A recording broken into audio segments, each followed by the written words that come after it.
Est-ce que le croyant est bête? Est-ce que le croyant est naïf? Est-ce que le croyant est crédule? Je vous dis ça parce que j'étais en train de discuter avec un ami la dernière fois, un ami aussi athée, donc qui ne croit pas en Dieu. On parlait justement de la psychologie du croyant.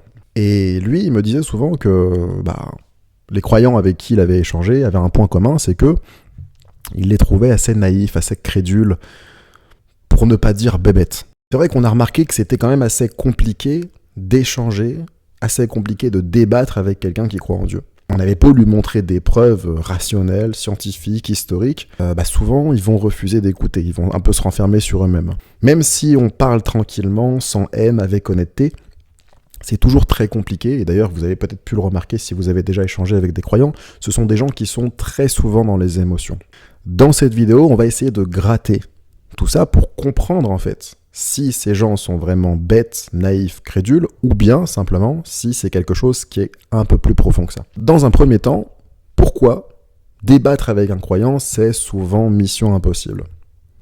Alors, comme je l'ai dit, moi j'ai souvent parlé à des croyants, et souvent j'ai remarqué que la discussion, elle ne va pas reposer sur de la logique. Souvent, elle va reposer sur des émotions.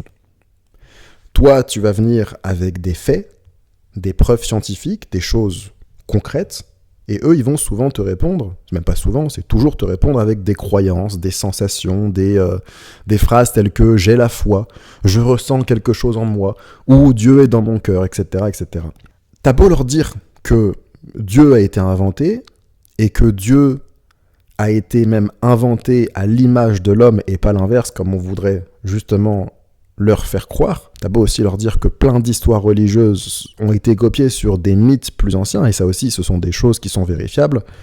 Tu peux leur montrer des preuves historiques, des preuves scientifiques, mais au final, tu vas parler avec quelqu'un qui ne veut pas vraiment entendre. Et moi, je pense que ce n'est pas parce que cette personne est bête, je pense que c'est beaucoup plus compliqué que ça. Alors maintenant, on pourrait être en mesure de se demander pourquoi les croyants réagissent avec leurs émotions. Il faut comprendre un truc qui se passe dans la tête du croyant, c'est que souvent, le croyant, il n'a pas choisi de croire. Souvent, il est né dedans. Il est né dans cet environnement, et donc du coup, on lui a répété ça, on lui a rabâché ça depuis qu'il est gamin. À l'école, à la maison, à l'église, à la mosquée, à la synagogue, et du coup, c'est devenu son monde, c'est devenu sa bulle.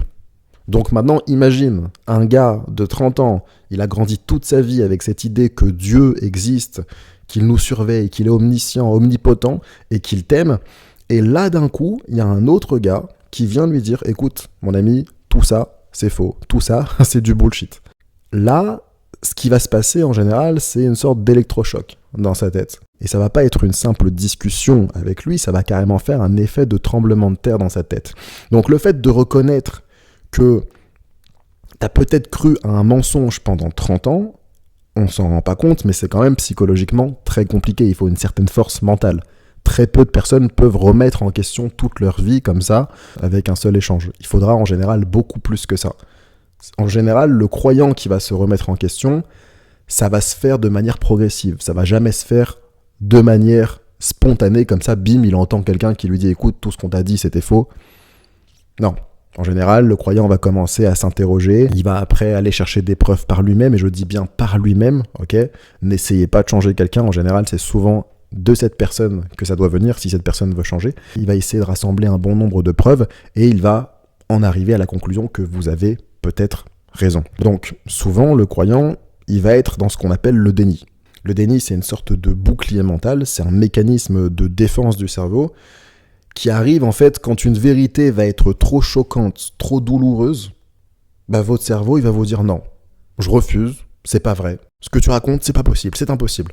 Et ça, c'est ce que fait la quasi-totalité des croyants lorsque vous allez leur apporter des preuves, vous allez leur démontrer par A plus B que ce qu'ils disent c'est totalement irrationnel et que ça n'a absolument pas de sens. Donc au final, ils vont pas forcément refuser d'écouter parce qu'ils sont bêtes, naïfs ou de mauvaise foi, mais parce que c'est avant tout quelque chose qui est beaucoup trop violent pour eux.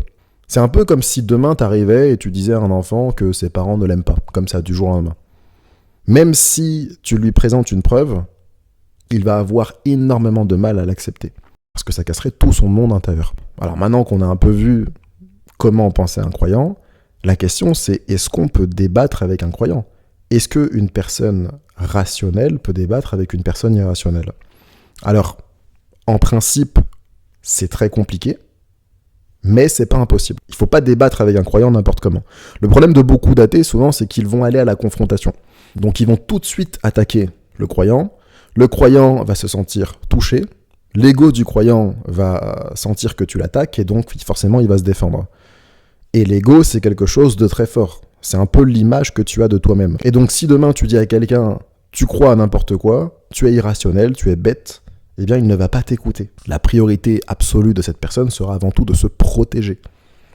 Donc, il va commencer à se défendre. Et même si ses arguments sont totalement irrationnels et n'ont pas de sens, il va quand même essayer de se défendre. Voilà pourquoi, lorsqu'on discute avec un croyant, il faut vraiment garder son calme, garder son sang-froid, lui présenter des preuves et lui dire, écoute, moi, je t'ai présenté ça, je t'ai dit tout ça, j'ai la conscience tranquille, jette au moins un coup d'œil sur ce que je te dis, essaye de t'intéresser, essaye de gratter, essaye de, comme je dis souvent, douter, questionner et comprendre ce que je te dis, et après, t'en tireras tes conclusions. Et après, vous le laissez partir. Et vous verrez que en faisant ça, vous allez mettre une petite graine dans sa tête, et cette petite graine dans sa tête, tous les jours, elle va demander à pousser. Et c'est comme ça que progressivement, le croyant aura peut-être des chances de remettre en question le gros mensonge, l'énorme mensonge qu'on lui a servi depuis qu'il était tout petit. Voilà pour cette vidéo du penseur libre. De toute façon, on aura l'occasion de faire venir des croyants, des musulmans, des chrétiens, des juifs sur cette chaîne pour débattre à propos de leur religion. Et vous verrez un peu comment pense un croyant, vous verrez un peu comment aussi peut-être échanger aussi avec un croyant. On aura l'occasion de faire tout ça. N'hésitez pas à me dire en commentaire ce que vous avez pensé de tout ça. N'hésitez pas aussi à partager votre expérience de débat avec des croyants. Et n'oubliez pas de douter, questionner et comprendre.